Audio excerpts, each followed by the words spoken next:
What is up, all you individuals out there? It's me, full-time anime man, and I'm here with part 15 of What If Deku Had a Shadow Wolf.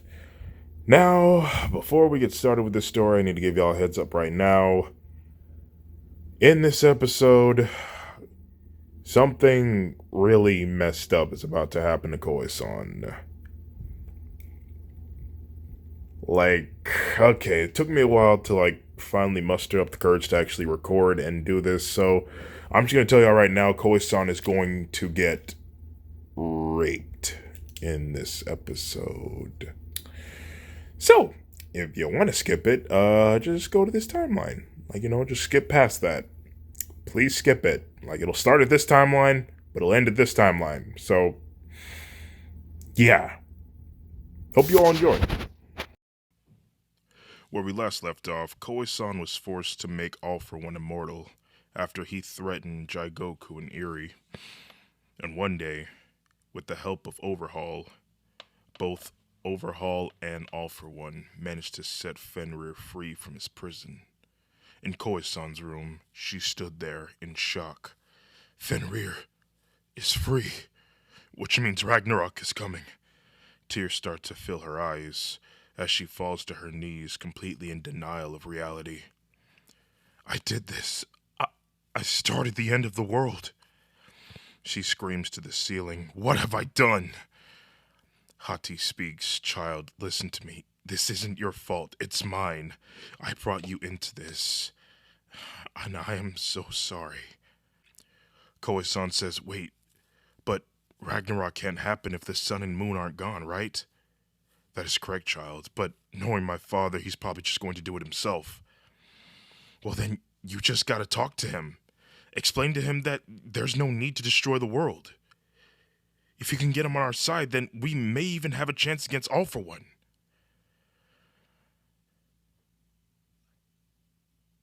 Hati can't help but think of the times she was afraid of her father. I can't do it, Koi-san. Hati, you have to. You can't keep letting your fears of your father get the best of you. You said in the past that you wanted to be a hero, right? Well, heroes need to face their fears and save the day. You can do it, Hati. I believe in you. A few hours had passed, and Koi-san's door opens, and a group of men take her away. They take her to the extraction machine in the previous parts. Koi-san tries to fight back, but then she felt this sharp stinging pain in her neck, and they injected her with this drug that paralyzes her so that she cannot move. She couldn't feel her muscles. She went completely limp. What are you doing? She said. Hati wanting to intervene, but the men then held a knife up to Koi-san's neck, which made her back off. They then strap her into the machine, and they turn it on, taking all the powers of the moon out of Koi-san. And in the process, it also gave Hati her body back, but it left Koi-san powerless. Koi-san's shadow went from one-dimensional to third-dimensional as they both screamed out loud out of pain. Koi-san stares off in bewilderment. Hati. Suddenly, a giant door opens and Fenrir runs through it, snarling and growling at the two. Hati cowers in fear, holding her paws over her eyes. Hati, look at me when I'm talking to you, child. He stomps his paw to the ground when he said that. Yes, father. I went to Asgard. It was in ruins, and I found Odin dead. Did you kill him? Hati mumbles under her breath, and Fenrir shouts, Stop mumbling under your breath, child, and speak to me right! We were going to kill him, father, but it wasn't us who delivered the final blow. It was Odin's brother. Fenrir then exposes his teeth, flexing his muscular snouts, showing signs of aggression, and he would start attacking his own daughter, biting her and throwing her around. Koe-san was forced to watch in bewilderment. Hati! No! Stop it! Fenrir doesn't stop until he began to feel tired. How stupid do you think I am? You bring me much pain, Hati. Come with me. I shall bring you away from this human. Hati looks at Koe-san, who had tears in her eyes, and she stood up. No, I'm not going anywhere. Fenrir would then grab her by her neck like a disobedient child, dragging her away. Both of the girls scream each other's name before Hati was then dragged out of the bunker. A few days had passed, and Koe-san was put in another room, and unfortunately, All for One had made sure she was under the drug that made her immobilize. For the past few days, she laid there in bed, begging to whatever all powerful being is out there that her baby was okay with all these drugs in her system. One day, her door opened to Dabi and Toga. Dabi would kneel down to Koe-san's level and say, All for One told me about what you did to my father. Is it true? Did you kill him? Koe-san said nothing as she turned her head into her covers, burying her face. So it's true. You know, I may have hated the man, but at the end of the day, that was still my father. Dabi would reach towards Koe-san's neck and he would proceed to choke her. I should kill you right now. Toga grabbed Dabi by one of his arms, saying, Hey, don't do that. Dabi would then push her away as he would grab a fistful of Koe-san's hair, pulling her up and half of her torso lifting with her and slamming her head into the bed. He would then stand up and bring one foot up and over Koe-san's stomach, and Koe-san seeing this, she would scream, No, no, please, please, not my stomach. I beg you, please. Please don't kick me in the stomach. Why? Asked Dabi. He stares into her eyes and seeing mostly tears but also desperation, and is at that moment he finally understands why. She's pregnant. Dabi would then leave the room, but not before punching the wall and shouting profanity while walking down the hallway. And soon, it was just Koe-san and Toga. Oh man, you're pregnant? That means someone had you before I could. Toga, seeing that Koe-san was this vulnerable, would sit down next to her and place her head on top of her lap as she proceeded to stroke her hair. You know, since the first day I met you, I knew that there was something special I liked about you. My heart was in a flutter when you said that you liked me. I don't hear that much often. Toga would proceed to move her hands from Koe-san's head down to her breast as she proceeded to fondle her aggressively. So soft and bouncy. You know, when I disguised myself as you, I was hoping that it would break you and that other boy up. But unfortunately, it seems to have brought you closer. I'm talking about the ring. Toga would proceed to take the ring off of Koe-san's finger as she said, You won't be needing this anymore, throwing the ring to the corner of the room. Koe-san, seeing this, says, No, don't, as she struggles to lift her hand up and trying to reach for the ring. Toga would proceed to take off Koe-san's shirt. Don't worry, you're mine now. She would proceed to kiss and bite on Koe-san's neck and afterwards moving down to her breasts. Koe-san moans with forcible delight. Toga can tell that she is getting excited from her teasing, and she would say, Oh, what is this? Are you getting wet down here? With one hand, she would feel her wetness between her thighs, and with the other hand, she would proceed to fondle her breasts aggressively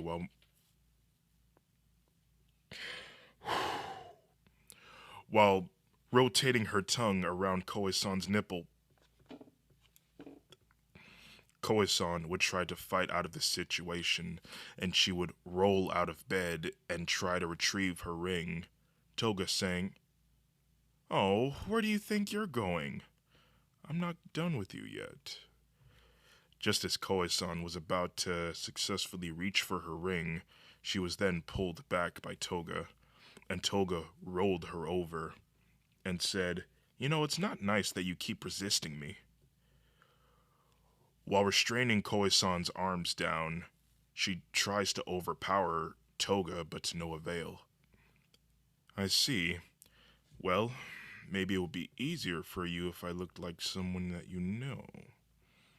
Taking at one hand off Koe-san's wrist, Koe-san would throw a punch at Toga's face, landing a hit, but it was very weak.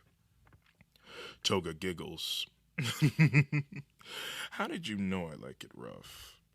I'll tell you what, since you gave me pleasure, it's only right that I return the favor." She would take a vial out of her pocket, and she would proceed to take off her clothes, and she would remove the rest of Koe-san's clothes. Toga would then drag her tongue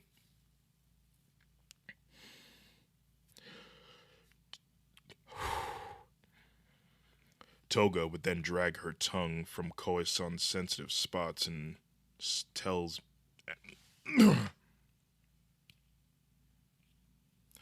This is hurting me. This is hurting me spiritually. I'm so sorry, everybody. Toga would then drag her tongue around Koe-san's sensitive area, and she would say, "Tell me, does this make it more easier?" She drinks this red liquid, and Koe-san would be shocked to what she sees, for she sees this blonde-headed girl turn into a fully grown man, and nonetheless, her once was father figure, All For One. Through the face of All For One, she smiled and says, "You know, I always wanted to know what it was like to a girl while being a man.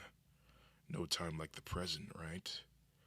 Koe-san would try over and over again to overpower Toga, but the drugs in her system were too great, and Toga would proceed to rape Koe-san, and it would be at that moment Koe-san remembers the dream that she had a while back.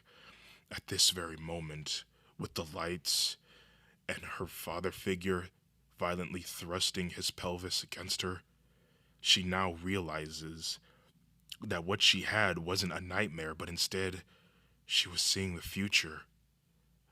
How, I will explain later. As Toga's thrusts got more and more aggressive, she would grab Koe-san by her hair, forcing her to watch as her mimicked penis. Oh my god, I don't even want to say it. Forcing her to watch her mimicked penis go in and out of her vagina. "Tell me, how does it feel being raped by a man that you trusted for so long? Doesn't it make you want to completely submit and just give up? Maybe it's time to let that baby inside of you just die already. Just give in and be mine already." After a few minutes, Koe-san could tell by her thrust that she was about to Koe-san would beg and plead to her to stop, but just as her one-eyed trouser snake was about to release its venomous payload, Toga was then struck in the head by a fire extinguisher, causing her to fall over and away from Koe-san. Koe-san opens her eyes and sees Tomura bashing her head in with the extinguisher over and over again until she called his name. He dropped the extinguisher. She lied there on the ground, dead, with a large open wound on her head. "Oh my god, Koe-san, are you okay? Are you hurt?" She struggled to say anything through her tears, through the dramatic experience that she just endeavored. Tomura covers her up with a blanket and picks her up, ready to carry her out, but he sees that Koe-san was reaching for something. He looks and sees the ring that he gave her on the ground. He quickly picks it up and quickly takes her out, but the security guards were in pursuit of him. He runs towards the elevator, and it opens. Tomura rapidly presses the button for it to close, but when he sees that the security guards were getting closer, he quickly gets an idea. He hovers his hand just over the floor that they stood on, and he says, "I'll decay every last one of you if you come any closer." They stopped, for they didn't want to get decayed. But what they didn't know is that Tomura lost his quirk when he gained the powers of the sun. The elevator's doors closed, and the two made it to the surface. But Jigoku and Eri came to Koe-san's mind. "Wait, Jigoku and Eri... It's okay, I already found Jigoku, and she's waiting for us right now. But she told me that Eri's already been taken by Overhaul. I guess him and All For One made a deal that if he helped him, he could have her back. Don't worry, we'll find a way to get her back. We're almost out of here." The elevator door opens and Tomura carries Koe-san to the near exit where the classic cars are. And in the car, they found Jigoku. She was badly beaten, but she was still alive nonetheless. Tomura tries to hotwire the car, but in doing so, he accidentally lets off the alarm. People were able to hear it, and they come to investigate. But Tomura was able to get the car started. But just as they were about to drive forward out of the open door of the vicinity, they were stopped by All For One, who with one hand held the back car up. The three would then look at him with fear, and All For One says, "You're more than welcome to escape. However, you'll never escape the end of the world." He would then drop the car, and they drove away. And as they drive away, Koe-san would start to cry her heart out, with Jigoku comforting her. And after a few hours, the three had abandoned the car, took shelter somewhere. Tomura had brought Koe-san some new clothes, and for half of the day, the three just sat there on different ends of the room in silence until Jigoku broke it. "You guys, we have to do something." Koe-san says, "But how, Jigoku? I don't have my powers anymore." "But you never let that stop you before. You've done so much incredible things over the years. Your powers are just that, they're just powers. You were amazing just because you were." "Wait, Tomura, why is it that you don't have the powers of the sun anymore?" Tomura explains that Fenrir found him, and he demanded that Skull follow him, leaving me behind and taking the powers with him. And that's when I knew that something wasn't right, and I had to find you. Koe-san says, "Wait, you saw Fenrir? Did you see Hati?" No, I didn't." "Wait, is she not with you anymore?" Koe-san explains what happens, and now Tomura understands why she says that she lost her powers. "So basically, we're all powerless," says Tomura. "Well, except for Jigoku." Suddenly, as they were all just moping, just ready to give up on hope, Tomura started chuckling. "Why are you laughing?" asked Koe-san. It just dawned on me that we thought that one man made us who we are, but it only took losing the ones that we love and bringing about the end of the world to realize that we are who we are. We went through the 9 realms. We fought monsters that are not even from this world that no one even knows about. And we did it without our powers. Hell, we even went to actual hell and survived. How often can you actually say something like that? He gets up, gets the girls together and takes them by the hand and says, come on girls. I know we can do this. And you want to know why?" "Why?" asked Koe-san. "Because we're the Phantom Menaces. And when we're together, we can do anything." Koe-san and Jigoku smile, and they all do a group hug. It is at that point they all start thinking. They may have Jigoku for her quirk, but they're going to need to invest in some weapons to protect themselves. Koe-san says, we're still wanted by the police and pro heroes, so we're gonna have to do what we do best and stick to the shadows. Jigoku says, yeah, and whatever All For One knows, we know. However, we don't know what Fenrir is up to with Skull and Hati. Koi-san says, I really do hope that Hati's okay. Yeah, me too, said Tomura. We'll find her, and we'll bring her home. But right now, we need to stop All For One, and eventually get Eri back. You know what, guys, said Koi-san. I never thought I'd say this, but, let's save the world. Time passes, and the group managed to get their hands on some illegal guns, and they managed to find some shelter, and finally rest their heads for just a few hours. And when nighttime came, a thought came to Koe-san. She remembered Inko Midoriya, who found her and who split the moon powers with her. As explained in part 2, when Hati explained the reason why she's missing one of her ears, it's because that part of her power is inside of Inko. Koe-san would tell the rest of the team about it, and they would propose that Koe-san goes and gets that fragment of the moon power. And she does. She goes to the hospital where they are keeping Inko. Koe-san would ask if she could visit her, and since her face isn't all over the news, at least not yet, they aren't aware of the attack on the heroes that Koe-san and Jigoku did. The woman at the front desk asks what's her relation with Inko, and Koe-san says she's my mother. The lady takes her word for it, and takes her to the room where her mother is. However, she is warned that Inko is tend to outburst, and even tells her about her strange desires towards the darkness. So the room will be dark. You have 10 minutes. Go on ahead.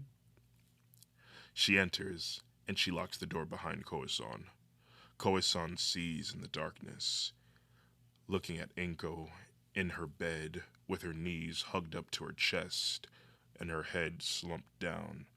She was mumbling to herself, Ragnarok's coming, Ragnarok's coming.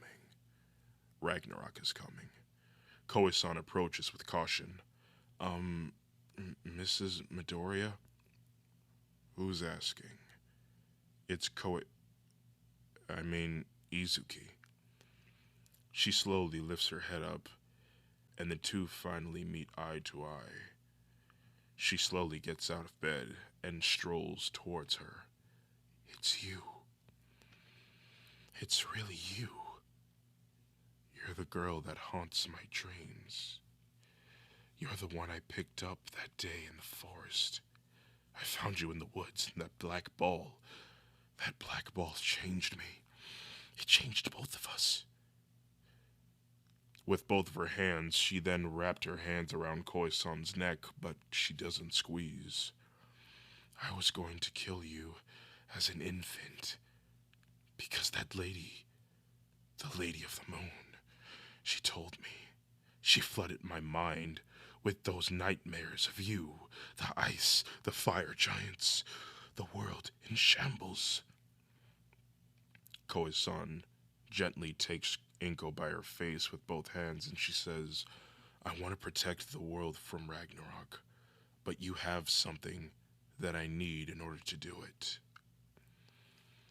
Inko then whispers, the powers. Ah, yes, there is a way for you to have my powers, but it won't be in the way that you think. I have dealt with these powers for many years. I have learned a thing or two, but they aren't as strong. And I always wonder the limits that these powers had. No, you want the powers. You must stop my breath once and for all. She reaches underneath her mattress and she pulls out a handmade shiv from her bed, and she hands it to Koe-san, placing it in one hand. Wait, what? No, it doesn't have to be this way. Oh, but it must, because Ragnarok is coming, that it cannot be avoided, but it can only happen. No matter which way the wind blows, it will blow in that direction. It cannot be redirected. And when the time comes, I do not wish to see the day come. I am not asking you. I am begging you. Taking her by the hand with the shiv, she tightly grips her hand and places the shiv over her heart. Put me out of my inevitable misery. As hesitant as Koe-san is, she then plunges the shiv into her chest, killing her instantly, but not before telling her adoptive daughter that she loves her. Koe-san had tears ushering down her face, and she feels a familiar feeling, the powers of the moon. She conjures a shadow weapon in her hand, but it was very weak, and it kept fading in and out of existence. But at least it was something. She would try to deduce Shadow Step, but she would have great struggle doing it, and she would appear outside of the hospital with her team waiting for her. Okay, guys, I got the powers. It's a little bit weak at the moment, but at least it's something. That's good. Now we just need an army to help fight. They all think for a second, and Jaigoku says, "A wise man once said, 'The enemy of my enemy is my friend.' So I think we might need to get help from our school." It's the next day, and Koe-san walks through UA with her hoodie over her head when she was spotted by Uraraka, who called her name. "Uraraka, please, I need your help. Koe-san, you're wanted by the police and pro heroes. I can't. Please, Uraraka, the fate of the world is at stake. And if I don't get the school to understand who the real enemy is, then it's the end." Uraraka thinks for a second and she says, "What do you want me to do?" Uraraka then opens the door to Principal Nezu's office, and she tells him that Koe-san is here and that she's just down the hallway. "Take me to her," he says. And when they leave the room and get a few feet away, Koe-san exits from her hiding spot and she enters Nezu's office, and she turns on the UA school speakers where everyone in every room can hear her voice. "Everyone, listen to me. There is a greater evil out there, and I used to work with him, and it has been my greatest mistake. But I want to make things right before it's too late. All for One plans on bringing about Ragnarok, making it a reality, and if that happens, then the end of the world is going to come. It will destroy all life on Earth, and All for One seeks to destroy all life on Earth to save it from the human race. That is why I need you to fight for the world." Suddenly, a loud bang at the door can be heard, and Koe-san finishes things up here. "There's not much time left. If you look to the sky and you see that there is no moon or sun, then that means that it is all over before it could even get started. So fight it. Fight with me to protect the world, to protect your homes, to protect your loved ones. We can still save the Earth. Goodbye." Koe-san then puts a piece of paper on the desk, and she leaps out the window. And the door bursts open with all the heroes entering. But the only thing that they saw was the note that she left, with her phone number and the location of the underground bunker where All for One is. Koe-san regroups with her team. "Okay, guys, I got UA's attention. Now all we need to do is get the police's attention. But even that won't be enough. We need more power on our side." They think for a second, and Koe-san gets an idea. "You guys, I have an idea, but you're not gonna like it." However, before they started their little brigade gathering, Jaigoku wanted to do something that she's been meaning to do for a long time. She wanted to actually meet her family members, Natsuo and Fuyumi, to which Koe-san and Tomura had no problem with at all. So, after doing a little bit of research and digging around here and there, Jaigoku had finally found where they are, but she asked if she could deal with them by herself. The rest of the team stood back while she went up to the door, knocked, and this is where a boy with white hair opened the door. Hi there. How can I help you? Jaigoku had a hard time finding the right words, but she says, "Hi, I, I know it's been a long time since we've seen each other, but it's me. I'm Shoto Todoroki."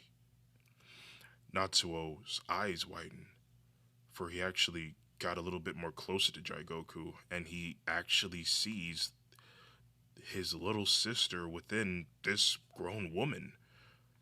Wait, Todoroki? No way. I thought the worst had happened. No, well, I'm very much alive. You think we can talk for a while? Yeah, absolutely. Come on in. Natsuo calls Fuyumi in, and when she saw Jaigoku, she immediately ran in and she hugged her as tears flooded her eyes. And for like 3 hours, the three would talk amongst each other until the older siblings finally wanted to know, like, where has she been and what has she been doing these past few years? To which Jaigoku wanted to be 100% honest with them. She tells them that she's a part of the Phantom Menaces, and that she did something bad that's going to end the world, but she's going to do everything that she can to stop that from happening. Hearing such a thing worried Fuyumi and Natsuo. They begged and pleaded for her to just turn herself into the police, and like they could definitely help her stop whatever's happening. But of course, Jaigoku turned that down, saying that it was too risky and that she can't risk letting herself get caught. Look, it's been very nice getting to know you all again, and it was really nice seeing you again, but I gotta go. Just as she was about to get up and walk away, her hand was grabbed by her siblings. Shoto, please, don't go. Yes, sister, please, you have to. There's got to be something that you can do. All of these things that you've told us about, I worried that you might perish within these events. Jaigoku then turned around and she hugged her siblings, grabbing them by their heads. I'm gonna be fine. Like, if anything happens, I'll come find you guys, and I'll protect you from whatever comes, okay? But right now, I need to leave. They tried to grab her again, but she slips past their fingertips, and she quickly ushers out the door, and before they could even open it and look outside, she was gone. They shut the door, and they talk amongst each other, and the thought that, they might lose their sibling once again took their fear. And it is with that, they called the police, and they informed them on what's going on with Shoto Todoroki. After a few hours, Koe-san managed to get in touch with Tokoyami. He was standing on a rooftop building overlooking the city. Okay, I'm here. What is it that you want? Koe-san tells him that All for One took the moon powers from her, but she managed to get a small fragment of the powers back from her second mother, if you may. Koe-san tells him to please help her stop Ragnarok from happening, and she will let him have all the moon powers back. Tokoyami is reluctant, but Koe-san says if he doesn't help, it's the end of the world, and she doesn't want that to happen. Tokoyami is reluctant at first, but then Koe-san says, if he does, then it's the end of the world, and I don't want that to happen, especially considering the fact that I'm pregnant. Tokoyami thinks back to the day that she mentioned that she was pregnant. And then she said she was sorry for killing his mother. Tokoyami thinks back to the moment she mentioned that she was pregnant, and when she said that she was sorry for killing his mother figure. And the fact that she's willing to give up the powers once this is all dealt with, it really shows that maybe she's not so bad after all. He said, "Very well then, but you'll have to give up all the moon powers. And I mean all of it." "Okay then. But I do feel that you should be careful around Horonir and Vali. I think they're up to something because, well, you're not going to believe me when I tell you this, but those two, they killed Odin." Tokoyami doesn't deny this because he actually saw this with his own eyes when he shared visions with Koe-san. He would then tell Koe-san that he will tell the other gods about this. She then extends her hand out, wanting him to shake it, and says, "Deal?" They both shake hands, and Tokoyami says, "Deal," as they go their separate ways. The Phantom Menaces regroup, and Jigoku and Tomura manage to get the police's attention on the matter. "Great job, guys. Now, we finally need to get Eri back." And so they do. They use their resources to find a lead on where Overhaul is. And they find them back at the spot where Jigoku originally found Eri, in the underground vicinity of Overhaul. Overhaul was with his henchman, Shen Namoto. He was nearby with his gun drawn. Eri was strapped in a chair. They both were making plans on Eri and the court cancellation substance. They step out, and Koe-san says, "You're not doing no such thing with her, Kai Shizaki." Eri smiles, happy to see her saviors once again. God damn it, why are you three here? Haven't you caused me enough trouble? It's bad enough that you already took one of my arms. Yeah, well, you're gonna get in even worse trouble if you don't hand over the girl. They had their guns drawn on them, cocked and ready to shoot. Kai says, "Now this is strange. Tell me, why is it that you're not using your quirk?" "I'd say that's none of your business. The girl, now." "I see. Your master took your quirk from you, didn't he?" Koe-san says, "No, I'm just a little weak at the moment." Kai would say, "Good," as he would start to mock them, and he would start to reach towards Eri, planning to do, well, you know. But before he could, Jigoku would then stop her foot, and then pillars of ice would form in the direction of Kai and Shen. Two quickly jump out of the way, and Kai would then yell "die" as he would then place his remaining hand on the ground, having ice spikes form and lunge right towards the Phantom Menaces. But before it could actually reach them, Jigoku would form an ice barrier around them. While they were protected by the ice, Koe-san quickly looks into the situation, and then she gets a plan. She tells the team that she will go after Eri, and Tomura and Jigoku will cause a distraction. She counts down from 3, and the ice dome then shatters, turning itself into ice, shrouding the area. Tomura would open fire on Kai and Shen would fire back at them. But, in the middle of firing, Kai raises his hand up to try and do another spike attack, but before he could, Tomura opened fire on him, shooting his hand, leaving a large gaping hole just in the center of it, blowing off 2 of his fingers in the process. Kai screams in agony. While that was happening, Koe-san sneakily went around to grab Eri, but sadly, the snow subsided, and Shin witnesses Koe-san running towards the girl. He then takes out the magazine from the gun, and he reaches into his pocket, and he gets out a black bullet with the special surprise inside. He then loads it into the gun and aims it at Koisan. Tomura and Jigoku sees this, and they were about to shoot before he could, but they were out of bullets. They were about to shoot before he could, but they ran out of bullets.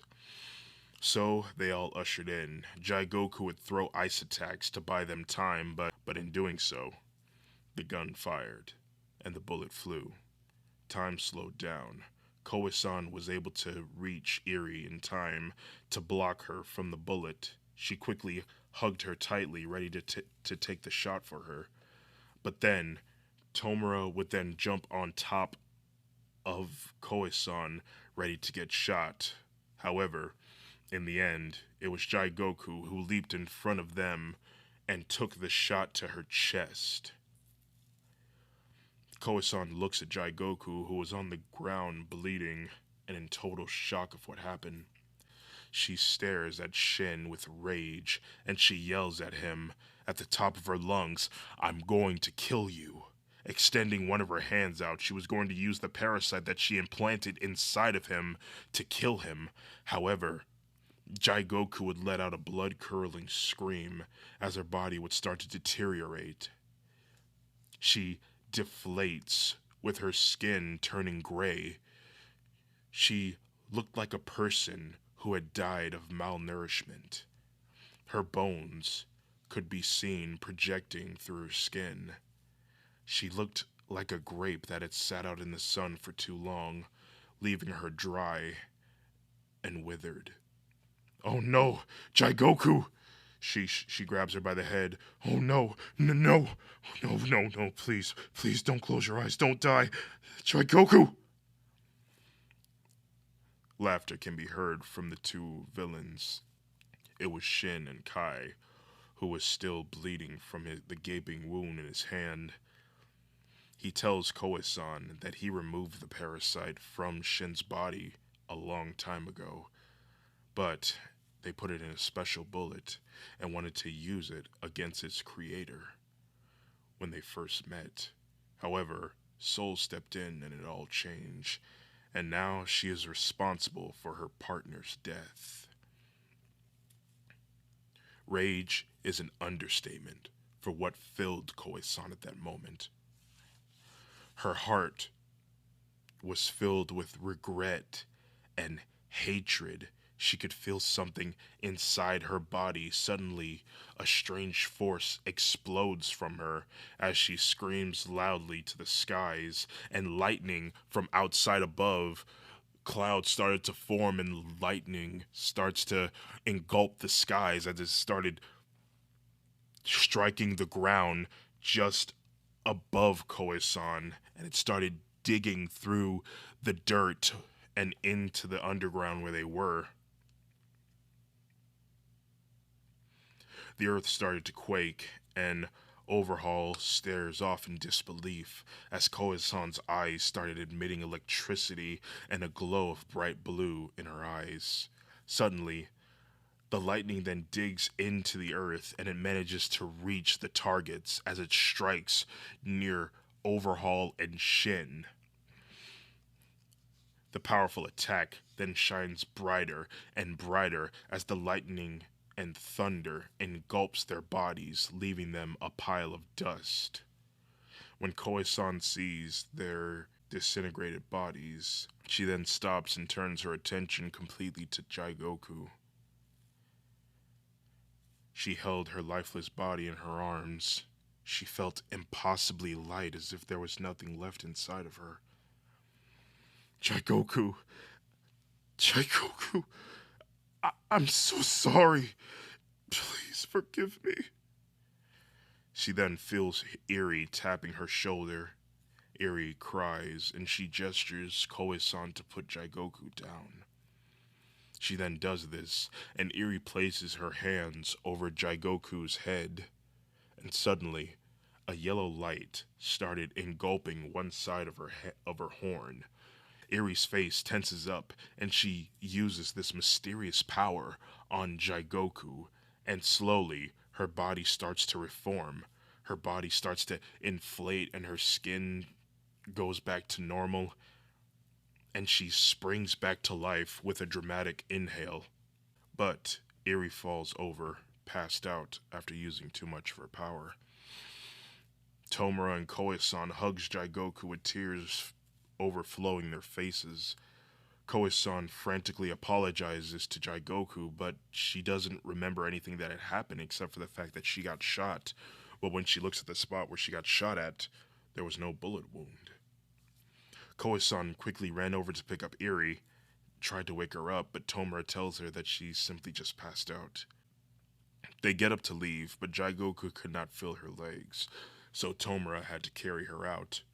Luckily, they didn't have to do all that walking, thanks to Koe-san using Odin's powers. The lightning made craters nearby so that they could just crawl through and get out that way.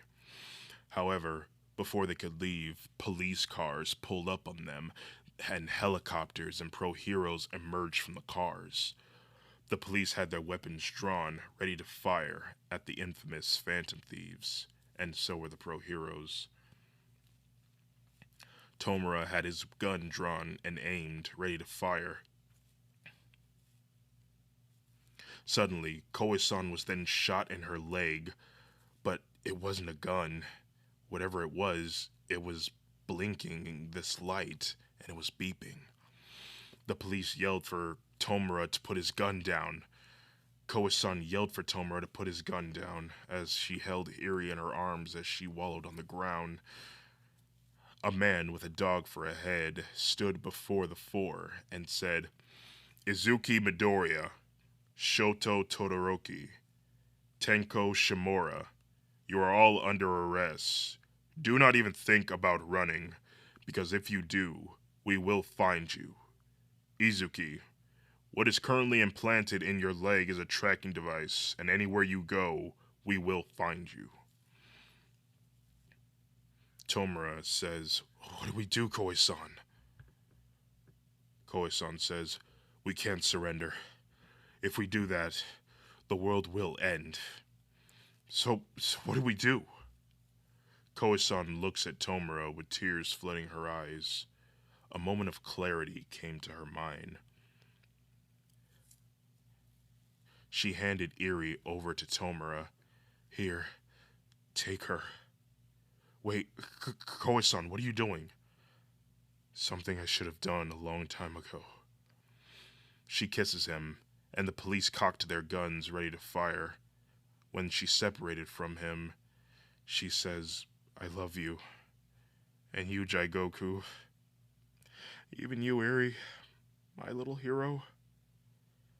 Taking a few steps forward, she then gets on her knees and says, "I'll go with you," putting her hands behind her head. The dogman then says, "Good. Now the rest of you, on your knees, now." "They're not going with me," said Koe-san. She then looks at Tomura and says, "Take care of each other." She opens a portal just underneath Tomura, teleporting them back to their sleeping spot. As he falls through, he yells, "Koe-san, no!" And then the portal shuts. The police close in on Koe-san, and they lay her down on her stomach as they place quirk cancellation cuffs on her. She was then thrown into the back of a truck and then driven away. And that's where I'm going to leave for this part. Now, let's give y'all this heads up right now. The next part of this, part 16, will be the final part. And I gotta say, this is most likely the first ever time I'm actually doing a story continuously and actually finishing it without having to go do another story somewhere else. Anyway, hope you all enjoyed the story. If you liked the video, give it a like. If you made it to the end of this video, consider yourselves #blessed, and I hope to see you all in the next video. Goodbye.